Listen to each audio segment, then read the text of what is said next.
উত্তর মেসিডোনিয়ায় একটি নাইট ক্লাবে ভয়াবহ অগ্নিকাণ্ডে অন্তত ৫১ জন নিহত হয়েছে, আহত হয়েছে ১১৮ জন। এই ঘটনায় এরই মধ্যে বেশ কয়েকজনকে আটক করেছে পুলিশ। দেশটির স্বরাষ্ট্র মন্ত্রণালয়ের বরাত দিয়ে এক প্রতিবেদনে এ তথ্য জানিয়েছে বিবিসি। এতে বলা হয়েছে, স্থানীয় সময় রোববার রাত প্রায় ২:৩০টার দিকে কোচানি শহরের পালস ক্লাবে এই অগ্নিকাণ্ডের ঘটনা ঘটে। এ সময় দেশটির একটি জনপ্রিয় ব্যান্ড দলের কনসার্ট চলছিল সেখানে। এই ঈদে জামা জুতো অ্যাক্সেসরিজের ডিসকাউন্ট, যা দেখতে প্রায় ১৫০০ মানুষ জড়ো হয়েছিল।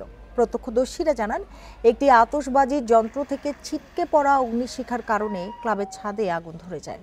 মুহূর্তেই সেই আগুন পুরো ক্লাবে ছড়িয়ে পড়লে বহু মানুষ হতাহত হয়। আহতদের মধ্যে কয়েকজনের অবস্থা আশঙ্কাজনক বলে জানান চিকিৎসকরা।